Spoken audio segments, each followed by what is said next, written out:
জোটকে ইনশাআল্লাহ জনগণ ভোট দিবে বলে আমি মাঠ পর্যায়ে দেখেছি। স্ব অবস্থান থেকে প্রয়োজনীয় ছাড় দিয়ে হলেও ঐক্যটাকে ধরে রাখা এবং আসন সমঝোতাটাকে যাতে সবাই মেনে নেন। আলোচনা চলছে, দ্বিমতও আছে, কিন্তু জোটে ভাঙনের আশঙ্কা উড়িয়ে দিয়েছেন জামায়াতে ইসলামীর নেতৃত্বাধীন ইসলামপন্থী জোটের নেতারা। যেহেতু সবার আগ্রহ আছে, আশা করি ইনশাআল্লাহ ভাঙবে না। নির্বাচনের আগে আসন ভাগাভাগি চূড়ান্ত না হলেও জোট অটুট থাকবে বলেই আশাবাদী তারা, আর সেজন্য আলোচনার দরজা খোলা রেখেছে দুপক্ষই। এখানে বড় ভাই ছোট ভাই মেজো ভাইয়ের কোনো বিষয় নয়, আমরা সবাই একই সাথে আন্দোলন করেছি, কর্মসূচি দিয়েছি। আমাদের মধ্যে একটু ভুল বুঝাবুঝি, রেগুলারই বৈঠক হচ্ছে, আলোচনা হচ্ছে, আশা করি ইনশাআল্লাহ একটা সমাধানের পথে আমাদের।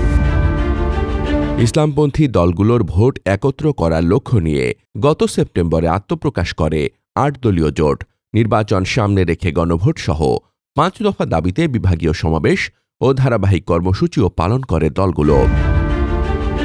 কিন্তু গত ৮ ডিসেম্বর থেকে আলোচনা চললেও এখনও চূড়ান্ত সিদ্ধান্তে পৌঁছাতে পারেনি জামায়াতে ইসলামী ও চরমোনাই পীরের নেতৃত্বাধীন ইসলামী আন্দোলন।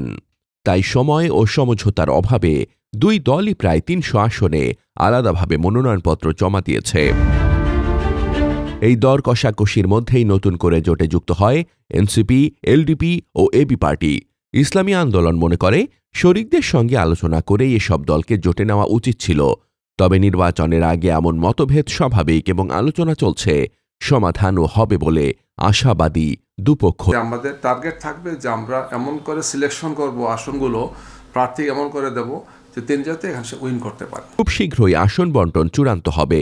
জোট নেতারা বলছেন এখানে একমাত্র বিবেচ্য বিষয় হবে কোন আসনে কে জিততে পারবেন তার সক্ষমতা খতিয়ে দেখা।